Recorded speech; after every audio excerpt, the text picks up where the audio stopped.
Hello दोस्तों, welcome to the Basu classes. आज हम लोग बात करेंगे दोस्तों दैनिक विज्ञान से रिलेटेड क्वेश्चन के बारे में। चलिए शुरू करते हैं।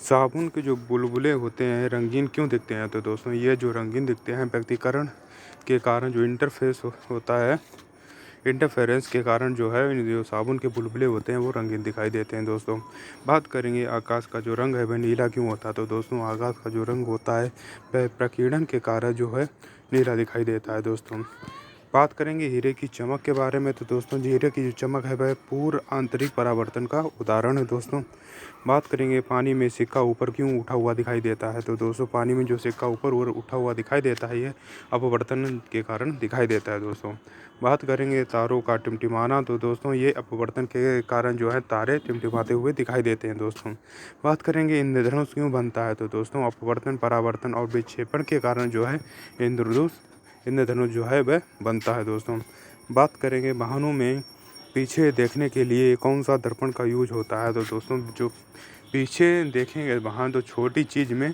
वह वस्तु पूरी दिखाई देती है। तो दोस्तों यह उत्तल दर्पण का उदाहरण होती है। दोस्तों इसमें उत्तल दर्पण का यूज होता है। दोस्तों जैसे कहीं किसी के व्यक्ति में दूर दृष्टि दोष होता है तो उसमें भी उत्तल दर्पण का उपयोग होता है तथा निकट दृष्टि दोष में अवतल दर्पण का यूज होता है। दोस्तों बात करेंगे दाढ़ी बनाने के लिए किस दर्पण का उपयोग होता है? तो दोस्तों दाढ़ी बनाने के लिए अवतल दर्पण का उपयोग होता है। दोस्तों बात करेंगे लेंस की जो क्षमता का मात्रक के बारे में। तो दोस्तों लेंस की जो क्षमता होती है उसे डायोप्टर से मापते हैं। दोस्तों बात करेंगे स्पष्ट दृष्टि की न्यूनतम दूरी जो है वह लगभग कितनी है? तो दोस्तों वह 25 सेंटीमीटर है तथा अधिकतम दूरी जो है वह दोस्तों अनंत है। बात करेंगे निकट दृष्टि दोष जो माइक्रो होती है उसके लिए किस लेंस का उपयोग किया जाता है? तो उसके लिए अवतल लेंस का उपयोग किया जाता है। दोस्तों बात करेंगे दूर दृष्टि दोष जो होती है उसके लिए लेंस जो है वह उत्तल लेंस का उपयोग किया जाता है। दोस्तों बात करेंगे धूप के चश्मे की पावर के बारे में। तो दोस्तों 0 डायोप्टर जो है वह धूप के चश्मे का पावर होता है। दोस्तों बात करेंगे दोस्तों प्राथमिक रंगों के बारे में। तो दोस्तों लाल, हरा और नीला ये 3 प्राथमिक रंग होते हैं। बात करेंगे वस्तु का प्रतिबिंब आँख में कहाँ बनता है? तो दोस्तों जो वस्तु का प्रतिबिंब बनता है वह बनता है रेटिना पर। दोस्तों बात करेंगे आँख दान में कौन सा भाग दिया जाता है? तो दोस्तों आँख दान में जो है कार्निया वाला जो भाग है वह दिया जाता है। दोस्तों बात कीजिए विद्युत हीटर का जो तार है वह किसका बना होता है? तो दोस्तों वह नाइक्रोम का बना हुआ होता है। फ्यूज जो तार है वह किसका मिश्रण होता है? तो दोस्तों यह सीसा और टीन का मिश्रण होता है फ्यूज वाला तार। दोस्तों बात करेंगे ट्रांसफार्मर के कार्य के बारे में। तो दोस्तों यह एसी वोल्टेज को बदलता है। दोस्तों ट्रांसफार्मर जो होता है। बात करेंगे विद्युत धारा का चुंबकीय प्रभाव किसने खोजा था? दोस्तों यह खोजा था आयस्टर्डन ने। दोस्तों विद्युत धारा का चुंबकीय प्रभाव। बात करेंगे एक्सरे की खोज किसने की थी? तो दोस्तों रोंटगन ने एक्सरे की खोज की थी। बात करेंगे परमाणु बम किस सिद्धांत पर कार्य करता है? तो दोस्तों ये नाभिकीय विखंडन के सिद्धांत पर काम करता है। बात करेंगे हाइड्रोजन बम जो है वह किस सिद्धांत पर काम करता है? तो दोस्तों यह नाभिकीय संलयन पर काम करता है। दोस्तों बात करेंगे सूर्य की ऊर्जा के स्रोत के बारे में। तो दोस्तों ये नाभिकीय संलयन जो है वह सूर्य की ऊर्जा का स्रोत है। दोस्तों बात करेंगे रेडियो एक्टिविटी की इकाई के बारे में। तो दोस्तों वह है क्यूरी। दोस्तों बात करेंगे द्रव अवस्था में पाई जाने वाली धातु कौन सी है? तो दोस्तों वह है पारा। सबसे हल्के तत्व के बारे में बात करेंगे तो दोस्तों वह है हाइड्रोजन। दोस्तों भविष्य के ईंधन के बारे में बात करेंगे तो दोस्तों वह भी है हाइड्रोजन। बात करेंगे दोस्तों सफ़ेद सोना किसे कहा जाता है? तो दोस्तों प्लेटिनम को जो है सफ़ेद सोना कहा जाता है। दोस्तों काला सोना की बात करेंगे तो वह कहा जाता है दोस्तों कोयला तथा पेट्रोलियम को। दोस्तों बात करेंगे द्रव सोना के बारे में। तो दोस्तों वह है पेट्रोलियम। पेंसिल की जो लीड होती है वह किस धातु की बनी हुई होती है? तो दोस्तों वह ग्रेफाइट जो होती है उसकी बनी हुई होती है। दोस्तों बात करेंगे सबसे कठोर धातु के बारे में। तो दोस्तों वह है टंगस्टन। दोस्तों और प्लेटिनम। दोस्तों यह है सबसे कठोर धातु है। वैसे सबसे कठोर धातु जो है वह हीरा दोस्तों कहलाती है। बात करेंगे हवाई जहाज के टायरों में गैस कौन सी भरी होती है? तो दोस्तों उनमें नाइट्रोजन गैस भरी हुई होती है हवाई जहाज के टायरों में। दोस्तों बात करेंगे आग बुझाने वाली जो गैस होती है वह कौन सी होती है? तो दोस्तों वह होती है CO2 अर्थात कार्बन डाइऑक्साइड। दोस्तों ग्लोबल वार्मिंग के लिए सबसे जिम्मेदार गैस जो होती है वो भी होती है CO2 अर्थात कार्बन डाइऑक्साइड। दोस्तों बात करेंगे गोबर गैस प्लांट से निकलने वाली कौन सी है? तो दोस्तों वह है मीथेन अर्थात CH4। दोस्तों मिट्टी के तेल में रखी जाने वाली धातु के बारे में बात करेंगे तो दोस्तों वह है सोडियम। दोस्तों शुद्ध सोना कितना होता है? तो दोस्तों शुद्ध सोना जो होता है वह होता है 24 कैरेट। दोस्तों पीतल किसका मिश्रण होता है? तो दोस्तों पीतल जो है तांबा और जस्ता का मिश्रण है। दोस्तों ये बहुत बार रिपीटेड क्वेश्चन है दोस्तों, ये से आप नोट डाउन कर लीजिएगा। बात करेंगे कांसा जो किसका मिश्रण होता है, तो कांसा जो होता है वह तांबा और टीन का मिश्रण है दोस्तों। ये दोनों रिपीटेड क्वेश्चन हैं दोस्तों परीक्षाओं की दृष्टि से। बात करेंगे लोहे पर जंग लगने से बाहर कैसा होता है, तो दोस्तों जब लोहे पर जो जंग लग जाता है तो उसका जो भार होता है वह बढ़ जाता है दोस्तों। उसका जो लोहे का जो भार होगा वह बढ़ जाएगा दोस्तों। बात करेंगे दूध से दही बनना जो है वह किसका परिवर्तन है दोस्तों, वह है रासायनिक परिवर्तन दोस्तों। बात करेंगे पानी का बर्फ बनना क्या है, तो दोस्तों यह है भौतिक परिवर्तन दोस्तों। मोमबत्ती का जलना क्या है, तो दोस्तों ये भौतिक और रासायनिक दोनों परिवर्तनों का उदाहरण है मोमबत्ती का जलना दोस्तों। बात करेंगे CH का जो pH मान है सिरके का, वह है दोस्तों लगभग 2.4 से 3.4 तक होता है दोस्तों। 2.4 से 3.4 ये सिरके का जिसे छिरका भी बोलते हैं उसका pH मान है दोस्तों। बात करें नींबू के pH मान के बारे में, तो दोस्तों वह है 2.2 दोस्तों।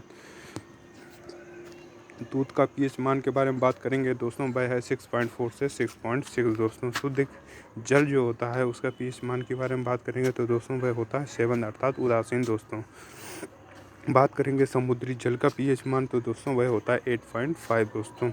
बात करेंगे अम्ल वर्षा जो होती है उसके pH मान के बारे में दोस्तों, वह होती है 5.6 से कम दोस्तों होती है अम्ल वर्षा, जिसे एसिड रेन भी बोला जाता है दोस्तों। बात करेंगे आधुनिक आवर्त सारणी के बारे में, वह किसने दी थी, तो दोस्तों वह दी थी मोजले ने। आधुनिक आवर्त सारणी के जनक के बारे में बात करेंगे दोस्तों, वह हैं दोस्तों मेंडलीव।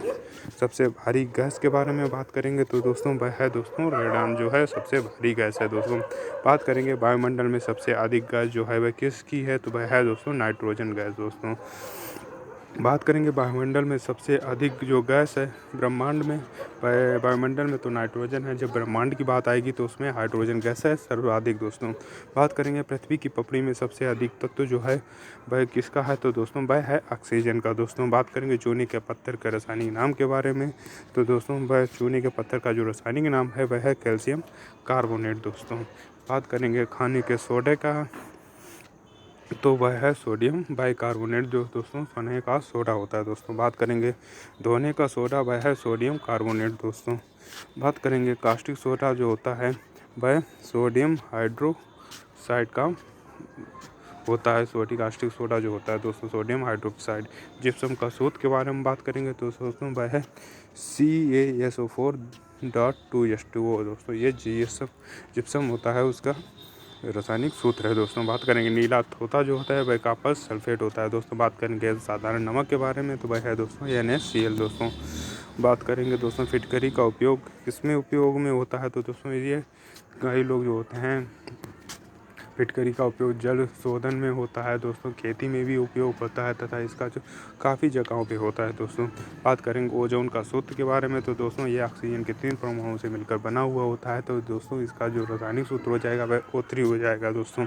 ओजोन परत जो है समता मंडल में पाई जाती है, ये UV रेज जो होती है उनसे हमारी रक्षा करती है दोस्तों। बात करेंगे शुष्क बर्फ के बारे में, तो दोस्तों वह है ठोस कार्बन डाइऑक्साइड दोस्तों। बात करेंगे मार्स गैस जिसे मीथेन गैस बोलते हैं, इसका जो रासायनिक सूत्र है वह है दोस्तों CH4 दोस्तों। अश्रु गैस की बात करेंगे तो दोस्तों वह है क्लोरोपिक्रिन दोस्तों, ये इसे अश्रु गैस कहा जाता है दोस्तों। यूरिया में नाइट्रोजन के प्रतिशत के बारे में बात करेंगे तो दोस्तों वह है 40% दोस्तों। बात करेंगे पौधे की आयु की ज्ञात करना, तो दोस्तों पौधे की जो बलें होती हैं जिन्हें रिंग होते हैं उनसे पौधे की आयु ज्ञात की जाती है उनको गिनकर दोस्तों। बात करेंगे जीवाश्मों की आयु के बारे में, तो दोस्तों जो कार्बन डेटिंग होती है उसमें जीवाश्म जो होते हैं उनकी आयु का पता चलता है दोस्तों। बात करेंगे पृथ्वी की आयु के बारे में, तो दोस्तों यूरेनियम की जो डेटिंग होती है उससे पृथ्वी की आयु का पता किया जाता है दोस्तों। पराबैंगनी जो किरणें होती हैं उनकी खोज किसने की थी दोस्तों, जो पराबैंगनी उसे उसकी खोज की थी रिटर ने दोस्तों। सबसे अधिक भेदन क्षमता के बारे में बात करेंगे तो दोस्तों गामा किरणें जो होती हैं उनकी सबसे अधिक भेदन क्षमता होती है दोस्तों। तथा सबसे कम तरंग दैर्घ्य के बारे में बात करेंगे तो दोस्तों सबसे कम जो तरंग दैर्घ्य होती है वह होती है बैगनी रंग में दोस्तों। सबसे अधिक तरंग दैर्घ्य जो होती है वह होती है दोस्तों लाल रंग में। ध्वनि की चाल अधिकतम किसमें होती है, तो दोस्तों ध्वनि की जो चाल सबसे अधिकतम होती है वह इस्पात अर्थात ठोस में होती है दोस्तों। बात करेंगे निर्वात में ध्वनि की चाल कैसी होती है, तो दोस्तों निर्वात में ध्वनि की चाल जो होती है वह शून्य होती है। वायु में ध्वनि की चाल के बारे में बात करेंगे तो दोस्तों 332 मीटर प्रति सेकंड जो होती है वायु में ध्वनि की चाल होती है दोस्तों। बात करें प्रकाश की चाल के बारे में 3 × 10⁸ मीटर प्रति सेकंड जो होती है वह प्रकाश की चाल होती है। दोस्तों बात करेंगे समुद्र की जो गहराई का मात्रक के बारे में, तो दोस्तों उसको फ़ैथम कहा जाता है, समुद्र की गहराई का मात्रक। दोस्तों बात करेंगे दूरी का सबसे बड़ा मात्रक क्या है, तो दोस्तों पारसेक जो होता है वह दूरी का सबसे बड़ा मात्रक कहलाता है। दोस्तों बात करेंगे बल का एसआई मात्रक के बारे में, तो दोस्तों वह है न्यूटन। ऊर्जा का एसआई मात्रक के बारे में बात करेंगे दोस्तों वह है जूल। शक्ति का एसआई मात्रक के बारे में बात करेंगे तो दोस्तों वह है वाट। जो शक्ति होती है उसे वाट से नापते हैं दोस्तों। तथा ताप के एसआई मात्रक के बारे में बात करेंगे तो दोस्तों केल्विन जो है वह जो ताप होती है उसका एसआई मात्रक है। दोस्तों बात करेंगे ज्योति तीव्रता का मात्रक के बारे में, तो दोस्तों वह है कैंडेला। पदार्थ की मात्रक के बारे में बात करेंगे तो वह दोस्तों वह मोल। विद्युत आवेश की मात्रक के बारे में बात करेंगे तो दोस्तों कूलाम जो है वह विद्युत आवेश का मात्रक है। दोस्तों बात करेंगे विद्युत प्रतिरोध के मात्रक के बारे में, तो दोस्तों वह कहलाएगा ओम। चुंबकीय फ्लक्स के मात्रक के बारे में, तो दोस्तों वह नापते हैं वेबर से। दोस्तों ध्वनि की पिच जो होती है वह किस पर निर्भर करती है, तो दोस्तों वह आवृत्ति पर निर्भर करती है। महिलाओं की आवाज़ पतली क्यों होती है, तो दोस्तों उच्च आवृत्ति के कारण जो होती है महिलाओं की जो आवाज़ होती है वह पतली होती है। प्रतिध्वनि के लिए न्यूनतम दूरी के बारे में बात करेंगे दोस्तों वह होती है 17 मीटर।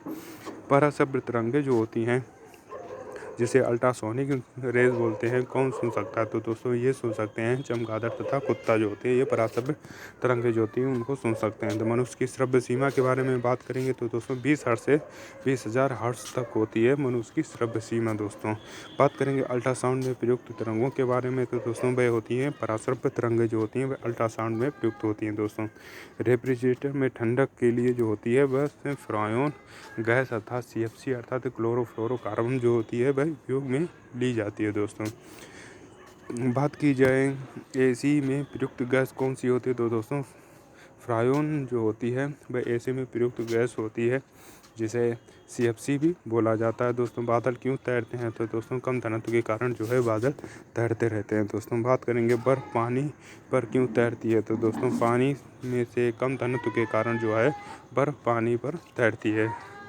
पानी से कम घनत्व के कारण जो है बर्फ़ जो होती है पानी पर तैरती रहती है। बात करेंगे पृष्ठ तनाव के कारण, दोस्तों वर्षा की बूंदें जो होती हैं वह गोल होती हैं। अगर दोस्तों आपको ये वीडियो पसंद आए तो वीडियो को लाइक करें, चैनल को सब्सक्राइब करें तथा अपने दोस्तों को भी शेयर करें। धन्यवाद।